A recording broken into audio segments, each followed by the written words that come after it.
രണ്ടാമതായിട്ട് വിശുദ്ധ ഔസേപ്പിന്റെ ജീവിതത്തിൽ നമ്മൾ കാണുന്ന ഒരു വലിയ കൃപ ഒരു സ്ത്രീയോട് അദ്ദേഹം കാണിച്ച കാരുണ്യമാണ്. നിങ്ങൾക്കറിയാം, അന്നത്തെ യഹൂദ പശ്ചാത്തലത്തിൽ വിവാഹ നിശ്ചയം ചെയ്ത ഒരു സ്ത്രീ, ഒരു പെൺകുട്ടി ഭർത്താവ് അറിയാതെ ഗർഭിണിയായെന്ന് പറഞ്ഞാൽ നിസ്സാര കാര്യമാണ്. കല്ലെറിഞ്ഞ് കൊല്ലപ്പെടേണ്ട വലിയ ഒരു ശിക്ഷയാണ്. അന്ന് യൗസേപ്പ് അവിടെ തള്ളി പറഞ്ഞിരുന്നെങ്കിൽ മറിയത്തിന്റെ ജീവിതത്തിന്റെ ഗതി മറ്റൊന്നായേനെ, അല്ലെങ്കിൽ ദൈവം ഇടപെട്ട് മറ്റൊരു വഴി അവർക്ക് കാട്ടിക്കൊടുത്തേ. പക്ഷെ യൗസേപ്പ്, ഈ ആശാരിപ്പണിക്കാരനായ യൗസേപ്പ്, ചെറുപ്പക്കാരനായ യൗസേപ്പ് തന്റെ സ്വപ്നങ്ങൾ മുഴുവൻ, വിവാഹ ജീവിതത്തെ കുറിച്ചുള്ള തന്റെ സ്വപ്നങ്ങൾ മുഴുവൻ മാറ്റിവെച്ചിട്ട് ഈ മറിയം എന്ന സ്ത്രീയോട് കാരുണ്യം കാണിക്കുകയാണ്. ഒരു സ്ത്രീയോട് കാട്ടുന്ന കാരുണ്യം അത് സ്ത്രീയോട് മാത്രമല്ല, സ്ത്രീ പുരുഷനോടും കാട്ടണം കാരുണ്യം. എനിക്ക് തോന്നുന്നു നമ്മുടെയൊക്കെ കുടുംബങ്ങൾക്ക് ആവശ്യമായ ഏറ്റവും പ്രധാനപ്പെട്ട ഒരു പാഠം യൗസേപ്പ് പിതാവ് നമ്മളെ പഠിപ്പിക്കുകയാണ്. നമ്മുടെ ജീവിതത്തിൽ പഠിക്കേണ്ട ആദ്യത്തെ പാഠം പരസ്പരം കരുണ കാട്ടാൻ വേണ്ടിയിട്ടാണ്. പരസ്പരം കരുണയായിരിക്കുക. ഭാര്യ ഭർത്താവിനോട് കരുണയായിരിക്കുന്നു, ഭർത്താവ് ഭാര്യയോട് കരുണയായിരിക്കുന്നു. എനിക്ക് പലപ്പോഴും ഇപ്പൊ നമ്മുടെ പല കുടുംബനാഥന്മാരെയും ഓർത്ത് ഒത്തിരി സങ്കടം തോന്നാറുണ്ട്. ബിടെക് പോലുള്ള വലിയ ഡിഗ്രികളൊക്കെ എടുത്തിട്ടുണ്ട്, കല്യാണം കഴിച്ചു, ശമ്പളമില്ല. ജോലിയുണ്ട്, എന്നാൽ ജോലിയൊക്കെ ഉണ്ട്, പക്ഷെ മാന്യമായ ഒരു ശമ്പളമില്ല. ഞാൻ അധ്വാനിക്കാൻ തയ്യാറാണ്, എനിക്ക് ഡിഗ്രി ഉണ്ട്, പക്ഷെ എനിക്ക് ശമ്പളമില്ല. അവന്റെ നിരാശ എത്ര വലുതാണ്. അവൻ ആ നിരാശയോടെ വീട്ടിൽ വരുമ്പോഴായിരിക്കും ഭാര്യ തട്ടിക്കയറുന്നത്. നിങ്ങളെ കൊണ്ട് എല്ലാത്തിനും കൊള്ളാം എന്നൊക്കെ പറഞ്ഞുകൊണ്ട്, നിങ്ങൾ ഒരു ജോലി ചെയ്യത്തില്ല, നിങ്ങൾ കാശ് കൊണ്ട് തരത്തില്ല എന്നൊക്കെ പറയുമ്പോൾ അതവന്റെ ഹൃദയത്തിൽ എത്ര ആഴപ്പെട്ട മുറിവാണ് ഏൽപ്പിക്കുന്നത്. അവൾക്ക് അവനോട് കരുണ കാട്ടാൻ പറ്റുന്നില്ല. അതോടൊപ്പം അവൾക്കും ഒരുപക്ഷെ വലിയ പ്രതീക്ഷകളും സ്വപ്നങ്ങളും ആയിരിക്കും. അവള് വലിയ പ്രതീക്ഷകളോടുകൂടി കുടുംബത്തിലേക്ക് കടന്നു വന്നു, പക്ഷെ അവളുടെ ഭർത്താവിനെ കൊണ്ട് ഇതൊന്നും സാധിക്കുന്നില്ല. അങ്ങനെ വളരെ നിരാശപ്പെട്ട ഒരു സ്ത്രീ ആയിരിക്കും അവള്. അവളോടും ഈ ഭർത്താവ് കരുണ കാട്ടണം. പരസ്പരം കരുണ കാട്ടാനായിട്ട് സാധിക്കുന്ന ഒരു അനുഭവം. പ്രത്യേകിച്ച് എനിക്ക് തോന്നുന്നു നമ്മുടെയൊക്കെ വിവാഹ അല്ലെങ്കിൽ കുടുംബ സാഹചര്യങ്ങളിൽ സ്ത്രീകൾ കൂടുതൽ കരുണ അർഹിക്കുന്നവരാണെന്നാണ് എനിക്ക് തോന്നുന്നത്. പള്ളി നിറയെ സ്ത്രീകളായതുകൊണ്ട് ഞാൻ പറയുന്നതല്ല, മറിച്ച് ഞാൻ എപ്പോഴും ഓർക്കും, നമ്മളൊക്കെ കിടന്നുറങ്ങുന്ന കട്ടില് മാറിയാൽ പോലും നമുക്ക് ഉറക്കം വരാറില്ല. വേറൊരു സ്ഥലത്ത് കിടന്നുറങ്ങിയാൽ നമുക്ക് ഉറക്കം വരികയില്ല. ഈ നമ്മുടെ വിവാഹ സമ്പ്രദായത്തിൽ ഒരു പെൺകുട്ടി കല്യാണം കഴിക്കാൻ തീരുമാനിച്ചു കഴിഞ്ഞാൽ ആഘോഷമായി കല്യാണമൊക്കെ നടത്തി അവളെ ഒരു പരിചയമില്ലാത്ത ഒരു വീട്ടിലാണ് കൊണ്ടുപോയി ആക്കുന്നത്. അവിടെയാണ് അവൾ കിടന്ന് ഉറങ്ങേണ്ടത്. അവളുടെ ജീവിതം മുഴുവൻ അവിടെയാണ്. എത്രമാത്രം ത്യാഗം അവൾ സഹിക്കുന്നുണ്ടാവും. ഒരുപക്ഷെ ആദ്യത്തെ കുഞ്ഞിനെ ഗർഭം ധരിക്കുന്ന കാലഘട്ടത്തിലൊക്കെ ഈ പെൺകുട്ടി വലിയ പരിചയമൊന്നുമില്ലാത്ത കുറെ മനുഷ്യരുടെ നടുക്ക് ജീവിക്കുകയാണ്. അപ്പോൾ നമുക്ക് അവളോട് കരുണ കാട്ടാനായിട്ട് സാധിക്കണം. ഞാന് കൊച്ചുമക്കളെ കാത്തിരിക്കുന്ന അച്ചായന്മാരോടും അമ്മച്ചിമാരോടും ഒക്കെ പറയാറുണ്ട്, നിങ്ങൾക്ക് നല്ല കൊച്ചുമക്കളെ വേണമെങ്കിൽ നിങ്ങളുടെ ഗർഭിണികളായ മരുമക്കളെ കണ്ടമാനം ഒന്ന് സ്നേഹിച്ചോളൂ. ആ സ്നേഹം ആ കുഞ്ഞുങ്ങളിലേക്ക് പകർന്നു കിട്ടും. അല്ലാതെ അവരോട് വഴക്കുണ്ടാക്കാൻ പോയി കഴിഞ്ഞാൽ അത് മുഴുവൻ ആ കൊച്ചിന്റെ മനസ്സിൽ അസ്വസ്ഥതയായിട്ട് മാറും. അതുകൊണ്ട് അവിടെയും എല്ലാം നമുക്ക് വേണ്ടത് കരുണയാണ്, പരസ്പരം കരുണ കാട്ടുന്ന ഒരു മനോഭാവം. യൗസേപ്പ് മറിയത്തോട് കാട്ടിയ കരുണ അതിന്റെ ഒരു വലിയ നന്മ കൂടിയാണ് രക്ഷാകര ചരിത്രം മുഴുവൻ എന്ന് നമുക്കറിയാം. അതും നമ്മൾ പഠിക്കേണ്ട ഒരു കാര്യമാണ്.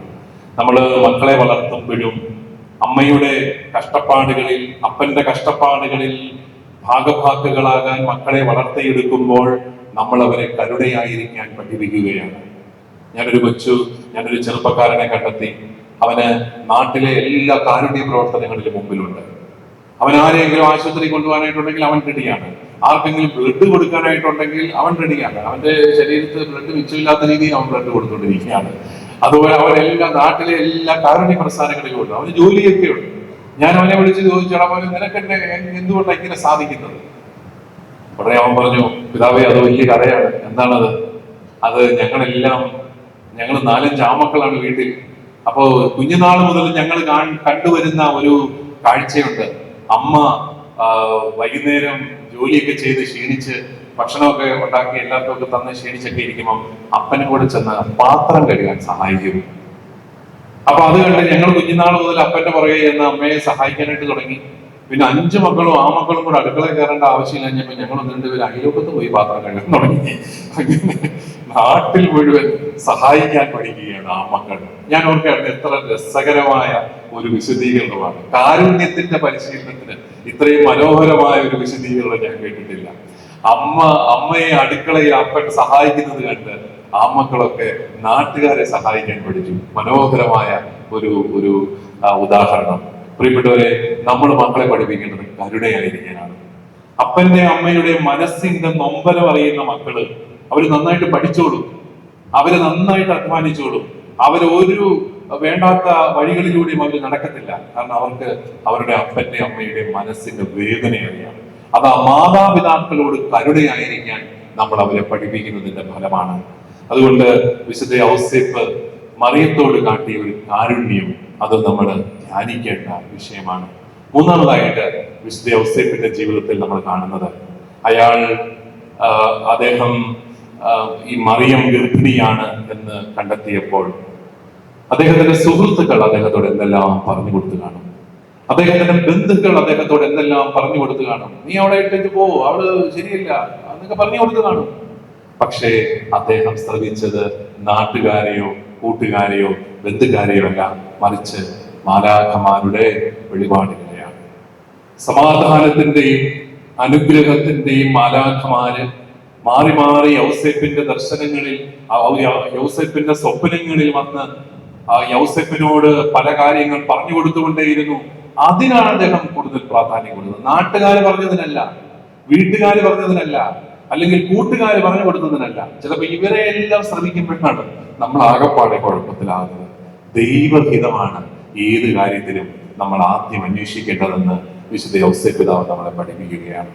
ദൈവഹിതം നമ്മൾ എങ്ങനെയാണ് അന്വേഷിക്കുന്നത്? വചനം വായിക്കണം, പരിശുദ്ധ കുർബാനയിലും കൂദാശകളിലും പങ്കെടുക്കണം, സഭയുടെ പ്രബോധനങ്ങൾ എന്താണെന്ന് അറിയണം. അപ്പോഴാണ് ദൈവത്തിന്റെ ഹിതം നമ്മൾ തിരിച്ചറിയുന്നത്. ദൈവഹിതത്തിന് കാതോർത്ത ഔസേപ്പ് അത് അദ്ദേഹത്തിന്റെ നിശബ്ദമായ ശ്രവണത്തിന്റെ ഭാഗമായിട്ട് മാറി എന്നുള്ളതാണ് വാസ്തവം. ആകയാൽ പ്രിയപ്പെട്ടവരെ, നമ്മളെ വിശുദ്ധ ഔസേപ്പിന്റെ ജീവിതത്തിലെ 3 കാര്യങ്ങളാണ് ധ്യാനിച്ചത്. അദ്ദേഹം നിശബ്ദമായ ശ്രവണത്തിന്റെ മനുഷ്യനായിരുന്നു, നിശബ്ദമായ ധ്യാനാത്മകമായ ശ്രവണത്തിന്റെ മനുഷ്യനായിരുന്നു. രണ്ടാമതായി, ഒരു സ്ത്രീയോട്, മറിയം എന്ന സ്ത്രീയോട് അദ്ദേഹം കാട്ടിയ കാരുണ്യം അത് രക്ഷാകര ചരിത്രത്തിൽ വിലയുള്ളതായി മാറി. മൂന്നാമത്, കൂട്ടുകാരെ കാണും, ബന്ധുക്കളെ കാണും, വീട്ടുകാരെ കാണും അദ്ദേഹം ശ്രമിച്ചത് ദൈവത്തിന്റെ ഇഷ്ടത്തിനാണ്. നമ്മുടെയും ജീവിതത്തിൽ ഈ പാഠങ്ങൾ നമുക്ക് സ്വീകരിക്കാം. അത് നമ്മുടെ കുടുംബങ്ങളെ കുറച്ചും കൂടെ സന്തോഷമുള്ളതാക്കും, നമ്മുടെ കുടുംബങ്ങളെ കുറച്ചും കൂടെ രസമുള്ളതാക്കും. അത് നമ്മുടെ മനസ്സ് ശാന്തമാകുമ്പോൾ നമുക്ക് ഒത്തിരി സ്നേഹം തോന്നും. നമ്മുടെ മനസ്സ് അസ്വസ്ഥമാകുമ്പോഴാണ് നമുക്ക് സ്നേഹിക്കാൻ ഇടമില്ലാതെ പോകുന്നത്. മനസ്സ് ശാന്തമാകും തോറും, നിശബ്ദതയിൽ മറ്റുള്ളവരെ ശ്രവിക്കാൻ തുടങ്ങും തോറും നമുക്ക് അവരുടെ ത്യാഗവും അവരുടെ സ്നേഹവും എല്ലാം തിരിച്ചറിയാൻ പറ്റും. അപ്പോൾ അത് വലിയ സന്തോഷത്തിന്റെ കുടുംബാനുഭവത്തിലേക്ക് നമ്മളെ നയിക്കും. കൂടുതൽ പൊട്ടിച്ചിരികൾ, കൂടുതൽ തമാശകൾ, കൂടുതൽ സംസാരങ്ങളൊക്കെ കുടുംബങ്ങളിൽ ഉണ്ടാവും. അത് ധ്യാനാത്മകമായ ശ്രവണത്തിലൂടെ സാധ്യതമാകും. അതിനുള്ള കൃപയ്ക്കായിട്ട് നമുക്ക് പ്രാർത്ഥിക്കാം. ദൈവം നമ്മളെല്ലാവരെയും സമർത്ഥമായി അനുഗ്രഹിക്കട്ടെ.